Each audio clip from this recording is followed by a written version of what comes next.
Creo que todos estamos hambrientos de paz, justicia y libertad. Este debería ser nuestro compromiso ineludible. Todos los días hago lo máximo, porque mañana no sé dónde voy a estar, porque nadie sabe, nadie puede predecir. Yo siempre digo que hay que tener mucho cuidado que la cabeza no se llene de humo, ¿no? Y que uno no pueda ver correctamente. El genio no existe. Es decir, el genio, sí, está alguno que tiene un poco más de neuronas que otro, puede ser. Pero si no le agrega el esfuerzo, no llega a ningún lado. Y hoy me pongo de inmodesto y le digo a la gente que yo hace 6 años que no sé a mí no me hablen de tasas, porque vivo desesperado por esa fundación para que se termine.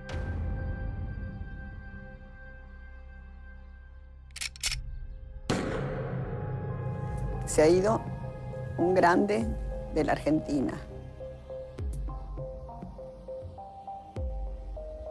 Yo lamento muchísimo que al doctor Favaloro le trituraron el corazón. No se mató. Señora, marchando hacia el Congreso, ¿recuerda al doctor Favaloro? Lo mejor, conocido mundialmente, y que acá lo hayan abandonado así. Son los culpables, que den la cara. ¿Por qué razón se había quitado la vida? Un genio, un poco loco. Quizá la más fuerte de las personalidades del siglo XX en la Argentina.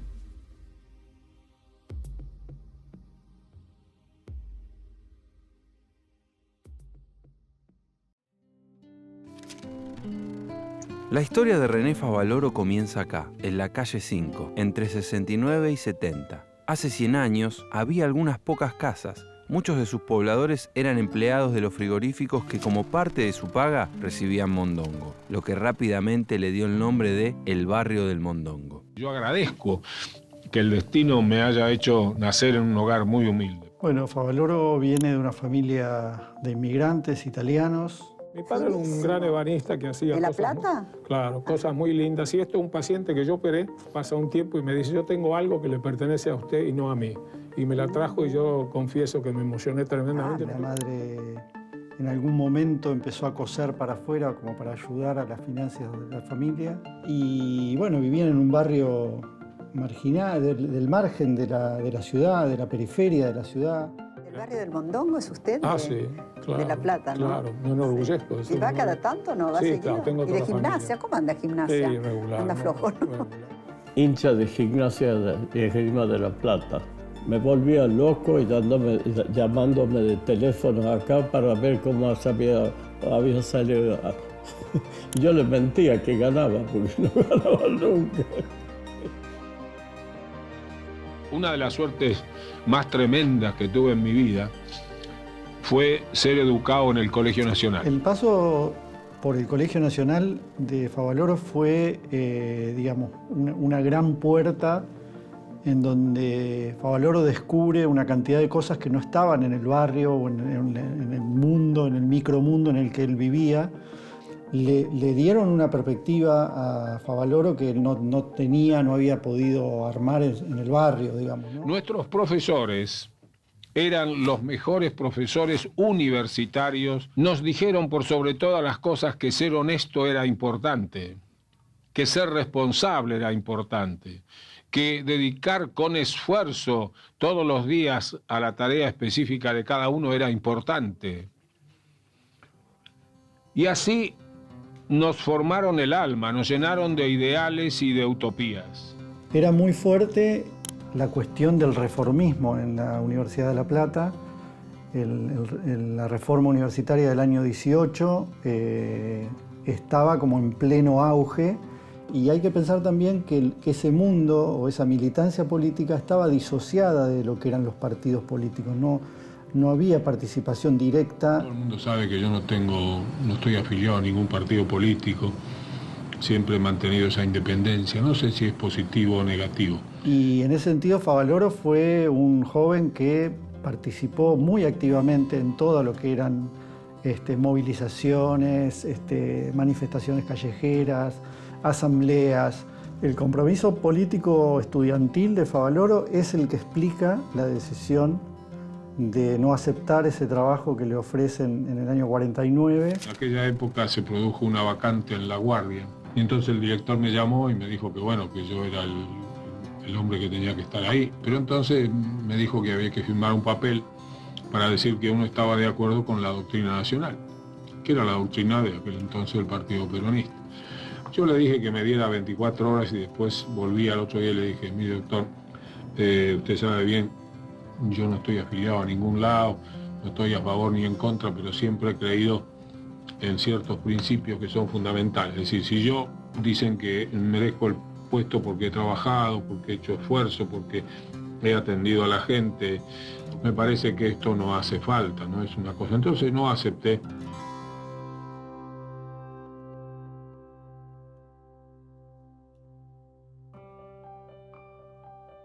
El cirujano vive con la muerte. Es su compañera inseparable. Con ella me voy de la mano.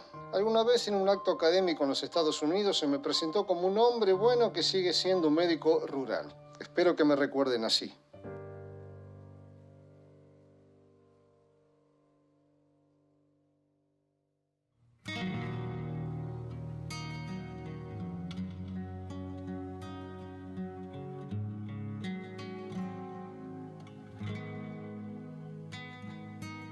Argentinos, yo convencido que la verdadera Argentina está en el interior, porque ahí están todos los problemas. Siempre decía Favaloro que le gustaría que lo recordaran como un médico rural y que esos años en Jacinto Arauz fueron los años más felices de su vida. También hay que pensar que fueron los años de su juventud, ¿no? Cuando estaba en Jacinto Arauz, allá de médico rural, los pacientes me decían, doctor, se va a morir. Yo decía, bueno, ¿qué voy a hacer? Si me voy a morir, bueno, trabajaba mañana, tarde y noche. Siempre que el médico quiera sentir, yo digo, el olor de los ranchos. El olor de los ranchos es la mezcla de la roña y del humo. Yo lo llevo todavía en mi alma. Entonces, tiene que acostumbrarse que se tiene que meter ahí y hacer esa medicina primaria, que, insisto, no es tan difícil. No se necesitan antropólogos, nada. Se necesita meterse ahí y utilizar las cosas de cada lugar para que la gente aprenda Estando a curar salud. en La Pampa, venía a La Plata o iba a Buenos Aires a especializarse, a estar cerca de las novedades de la ciencia y de la medicina. Y bueno, estaba viendo, él llegó a vislumbrar que el tema de la cirugía cardíaca, que hasta ese momento no se hacía, década del 50, era casi como una cosa de ciencia ficción. Me estaba contando de sus años como médico rural en La Pampa y después de ahí decide irse a Estados Unidos. Sí. No fue una decisión de hoy a mañana, ¿no? La fui madurando. Él se interesó por ese tema, empezó a leer sobre ese tema y empezó a buscar consejos de otros médicos más grandes que él para ver dónde podía aprender eso. Y bueno, su maestro, el profesor Mainetti, le indica que es en Cleveland, en la Fundación Cleveland, en donde está la avanzada de toda esa movida, digamos, de las cirugías cardíacas. Y bueno, él se empeña en que quiere ir a ese lugar. En 1962, Favaloro estableció su residencia en Cleveland, donde se unió al equipo de cirugía en colaboración con médicos locales. Fui por 2 o 3 años. Cuando terminé los 3 años de entrenamiento, sí, me quedé hasta el año 71. Pero siempre volviendo, jamás me hice ciudadano americano, tendría que haberme hecho. Al principio no le fue tan bien, le fue difícil, no conocía bien el idioma, pero con mucho sacrificio, con mucho empeño, creo yo también con mucha humildad, se fue haciendo un círculo de amigos, de gente que lo quería, y se puso a estudiar. Y bueno, y se dio cuenta de que había una forma para hacer esa operación que se estaba experimentando en ese momento, que podía ser efectiva, y bueno, eso fue su gran descubrimiento, si se quiere. René Favaloro, como buen siciliano, me decía siempre que yo era de la familia. Nunca tuve dudas, pero sabía que en adelante solo pertenecería a su familia afectiva. Es como si hubiera sido mi hermano mayor. Y habíamos estado en la Cleveland Clinic, donde él estaba. Yo también había estado en la... Yo no sabía, pero él estaba en cirugía y yo estaba en la parte de todos los pacientes cardíacos. Bypass quiere decir puente, es decir, tengo una arteria, un conducto que está tapado por acá. Si le pongo otro conducto y lo conecto a la parte distal, ahora la sangre va por ese puente y soluciona el problema. Si podíamos operar en los primeros momentos del infarto agudo, ese músculo cardíaco que estaba ahí atontado todavía, se podía rehabilitar.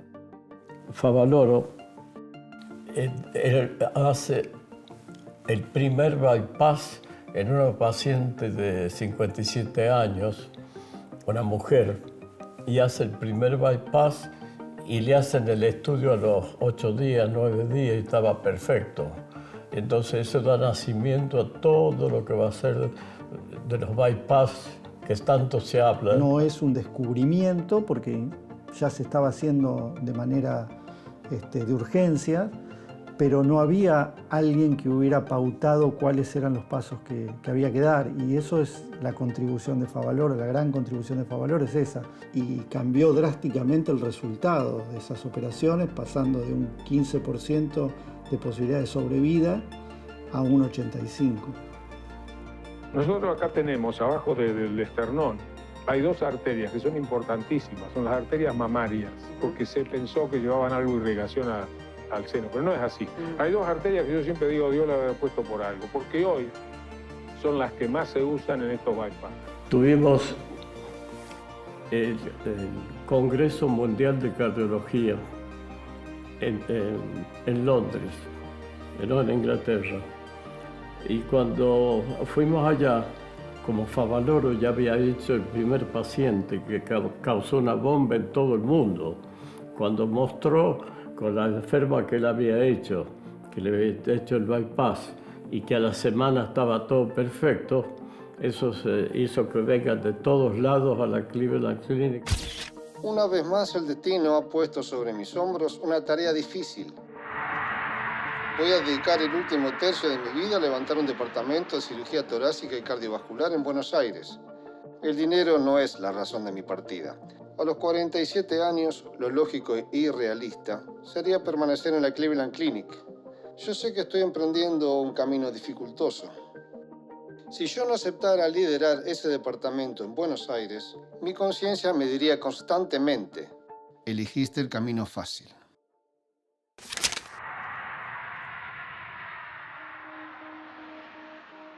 Con De la Fuente logran convencer a las autoridades del Sanatorio Güemes que había una posibilidad de desarrollar toda la cuestión de la cirugía cardíaca. Cuando mi padre llega al Güemes era la nada. Venían de Norteamérica a tener todo. El bypass también emerge del Güemes. Llevaba un par de años en Cleveland, pero en el Güemes tuvo un auge. Venían médicos de todas partes del mundo y gente de todo el mundo. En uno de los más importantes centros asistenciales del país y América Latina, Cristian Bernard analiza con el doctor René Favaloro la cirugía cardiovascular. El doctor Bernard había manifestado al médico argentino el interés por presenciar una intervención quirúrgica de su especialidad. Luego de recorrer el departamento de cirugía cardiovascular del Sanatorio Güemes, dirigido por el doctor Favaloro, Bernard dijo que este departamento tiene un equipamiento similar a los mejores del mundo y su plantel médico con capacidad científica internacional. Y viajaban por todo el mundo para atender gente muy, muy importante y muy, muy humilde. Y era toda una mezcla porque era un hospital privado. La mayoría de nuestros pacientes provenían de las obras sociales. El sanatorio tenía contrato con las más importantes de aquel entonces. A pesar de que los directores aseguraban que no había retornos, yo conocía que sí los había. De vez en cuando, a pedido de su director, saludaba a los sindicalistas de turno que agradecían nuestro trabajo. Este era nuestro único contacto.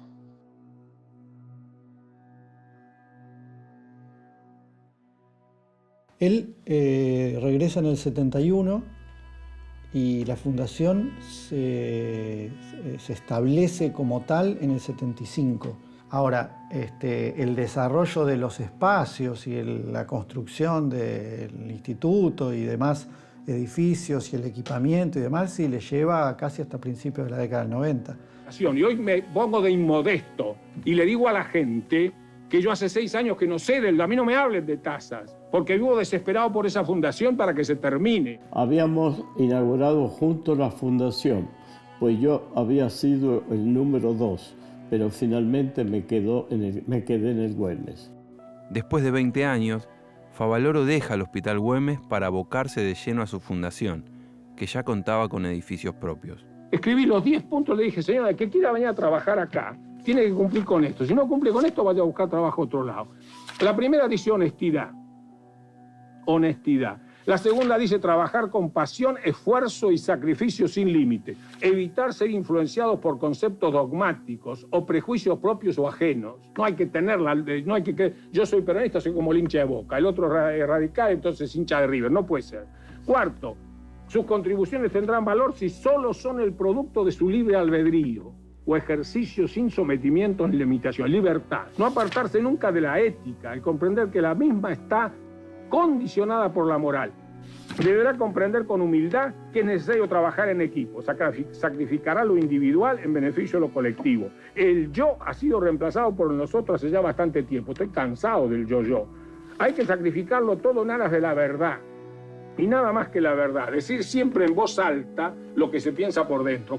El objetivo básico de nuestra tarea y por ende el único que gozará de privilegios será el paciente. Y el último solamente llegará a gozar de lo realizado cuando su alma sienta, en los silencios necesarios para la reflexión, que el único premio verdadero es el que proviene del placer espiritual, limpio y sereno del deber cumplido. Yo creo que él sabía, era plenamente consciente que para poder desarrollar ese proyecto que él tenía en la Argentina, iba a tener que pelear con una cantidad de intereses creados, pero también creo que él sobreestimó el peso de su figura, como que él iba a poder con todos esos obstáculos, y le iba a poder convencer de que había otra forma de organizar la salud. Tenemos unas 300 obras sociales. No hay ningún país en el mundo que tenga eso. No hay un solo país en el mundo que haya 300 obras sociales con la burocracia de cada uno de ellos y con la corrupción que hay en el sistema. Entonces hay 2 sindicalistas que dicen, este buen señor, que es el Maradona de la medicina, que se llena de plata y que nunca va a los ranchos y que nunca va a las villas miserias, claro, muy fácil de hablar. La Fundación Favaloro se transformó rápidamente en una referencia de excelencia, donde ricos, famosos y poderosos compartían sala de espera con los más humildes. Así que cuando se dice que yo soy el médico de los ricos, nunca lo fui. Siempre operaba a todos por igual. Cuando yo voy a la sala de cirugía, yo no sé qué paciente es. Para mí son todos José Pérez. Y nosotros, tanto él como yo, siempre decíamos que a la gente pobre no se le cobra. Nunca le hemos cobrado a alguien que le signifique algo. Lo único que nos interesaba era la medicina y vivimos para la medicina. Nos hemos negado sistemáticamente a quebrar los lineamientos éticos. Como consecuencia, jamás dimos un solo peso de retorno. Así, obras sociales de envergadura no mandaron ni mandan a sus pacientes al instituto. Lo que tendría que narrar de las innumerables entrevistas con los sindicalistas de turno. Mangas de corruptos que viven a costa de los obreros y coimean fundamentalmente con el dinero de las obras sociales que corresponde a la atención médica. Lo mismo ocurre con el PAN. Esto lo pueden certificar los médicos de mi país, que para sobrevivir deben aceptar participar del sistema implementado a lo largo y ancho de todo el país. Al hacerme cargo de la gerencia económica financiera, lo primero es, vamos a los números. Lo que me encontré es algo simple de decir, una tremenda organización con un problema financiero y un problema económico. Es decir, los fondos que salían eran menos de los que entraban. Y parte de los que entraban estaban atados a un subsidio que le daba la nación argentina para llevar adelante actividades de docencia e investigación, algo que el propio René lo mostraba como un logro a su trayectoria. Pero todo eso no alcanzaba a cubrir los egresos que tenía estructuralmente la fundación. La zona crítica de la fundación empieza en el año 98, todavía con el gobierno de Menem, al cual Favaloro había denunciado al administrador del PAMI, Víctor Alderete, por haberle pedido coima con nombre y apellido en los medios de comunicación. Y es la obra social más grande del país. Se robaron las cajas, se robaron en PAMI. Esa plata no es de ella ni de ustedes, de los jubilados. Sin embargo, desde su creación, tuvo 14 intervenciones y las irregularidades se siguen dando día a día. Desaparecidos CPU de las oficinas. Me voy a ahorcar acá en Plaza de Mayo. Había jubilados que luchaban por sus derechos y salían a la calle. Había empleados que ya estaban cansados de la corruptela que había dentro. Parte de esto era porque no se pagaba a los prestadores, porque había negociados con los prestadores. Creo que hoy sigue también, Decreto de intervención que declara al PAMI en emergencia social y sanitaria. Se hará cargo del instituto un triunvirato integrado por la radical Cecilia Felgueras, el justicialista Horacio Rodríguez Larreta y el médico prepacista Ángel Tonieto. Cuando cambia el gobierno, Gana de la Rúa nombra a un trío a cargo del PAMI. Pone a representantes de 3 fuerzas políticas distintas como una señal de decir, bueno, acá realmente vamos a sanear y nos vamos a controlar entre las fuerzas políticas para que esto no siga profundizándose la cuestión de la corrupción en el PAMI. Yo creo que iban menos de 2 meses y sale eyectado de ese triunvirato el señor Tonieto, que era el marido de Graciela Fernández Mejide, acusado de beneficiar a una clínica con la cual estaba vinculado. Cecilia Felgueras era la cabeza de ese triunvirato, fue la persona que habló con Favaloro en varias oportunidades. Favaloro estaba muy enojado porque la veía que era una chica joven que le faltaba el respeto porque lo tuteaba y salía muy enojado. Lo han visto en los pasillos del PAMI prácticamente sollozando, digamos, salir totalmente amargado de esas reuniones porque además le decían no te podemos pagar. Un justicialista va a integrar el triunvirato en la intervención del PAMI. Se trata de Horacio Rodríguez Larreta. En el último momento, los últimos meses, en donde después Favaloro se quita la vida, queda solo Rodríguez Larreta como el triunvirato se desarma, digamos, ¿no? Llegamos al PAMI y había 0 papeles, 0, ni un expediente, ni un papel de nada que diga cuánto debía el PAMI a nadie. Ahí había una encerrona porque la decisión era política. Si no había papeles. Si hay papeles, vos discutís, si administrativamente te va mal, vas a la justicia. Ahora, si no tenés los papeles para discutir una deuda, la única forma de resolverla es la política. Había una convocatoria del PAMI para ver las acreencias, y en esas acreencias es que se tenía esperanza que se podrían resolver los problemas financieros en corto plazo. El PAMI tiene una vieja deuda con nosotros de 1.900.000 pesos. Lo hubiéramos cobrado en 48 horas si hubiéramos aceptado los retornos que se nos pedían. Cosas que debieran haber costado 100 costaban 200 y por supuesto que eso era el retorno. Era para el retorno en sus diferentes estadios, porque también había una cadena de retorno. Yo que digo que Favaloro no hubiera pagado una coima nunca. Mi padre tampoco. Y son hombres de honor con códigos de honor. El proyecto de la Fundación tambalea, empieza a resquebrajarse. Hemos tenido varias reuniones.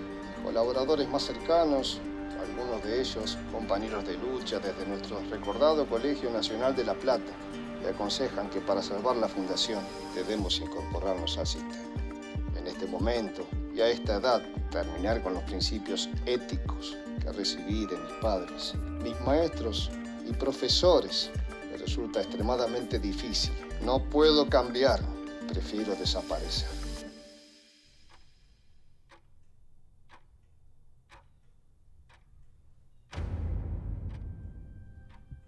Al día siguiente, Favaloro llegó temprano a la fundación en su Peugeot 505. Al mediodía se fue a encontrar con Diana, su novia 46 años más joven y con quien tenía previsto casarse en 15 días. Luego del almuerzo, Diana se retiró y esa fue la última vez que lo vio con vida. Favaloro se bañó, se afeitó y dejó a la vista las cartas que había preparado para explicar su decisión.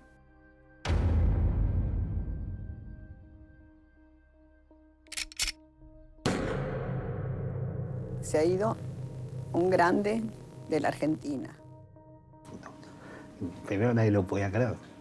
No lo quería creer. Yo me acuerdo de la placa roja de Crónica. Y la gente era como quedarse mirando eso a ver, para tratar de entender por qué razón un tipo como Favaloro se había quitado la vida. Y lo llama Amalia Coronado, que es la secretaria de él, de Luis. Y era cumpleaños de mi padre, justo. Pensaba que lo llamaba por el cumpleaños. Y cuando le dijo la noticia, bueno,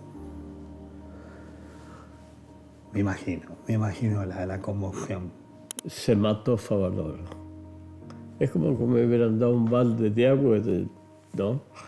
Porque para mí Favaloro era el hermano mayor que no tuve.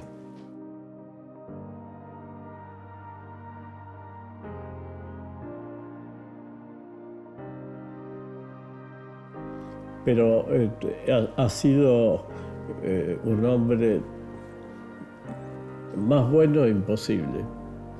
Recuerdo que dijimos, bueno, ¿cuál es el legado? Y él dijo, mi legado es que soy una persona buena. No me dijo buena persona, me dijo, soy una persona buena. Y dijo, soy humano y soy bueno. Y en esa simplicidad creo que se resume, ¿no? El soñador y el hacedor, porque es una historia de sobreponerse, porque él llegó a Estados Unidos a una edad tardía, se comió a empezar desde otro lugar y volvió con un sueño. Entonces el sueño después lo concretó. Con eso me quedo. Para mí, la palabra más importante para definir a Favaloro es visionario. Hoy tenemos una sorpresa para usted, doctor. Como es el Día del Médico, vamos a presentar a un grupo de hombres y mujeres que, sabiendo que venía usted, quisieron saludarlo. Él no sabe absolutamente nada, lo teníamos acá preso en el estudio. Son todos cardioinjertados, gente que vive por usted, doctor. El señor Juan Aguilar, cardioinjertado en 1994. El señor Isidoro Álvarez, en el 96. Muy buena persona. Un hombre que es muy bueno. Ayudó a todo el pobre, todo el mundo venía a hablar con él. Querían operarse, los hablaba, le decía, no tengo plata. Bueno, y lo mismo. Ian Deciano, en el 89. Fabio Frini, en el 94. La justicia y la libertad, hermanas siamesas condenadas a vivir separadas, volverán a juntarse, bien pegaditas, espalda contra espalda. Yo pido que todos sigamos soñando.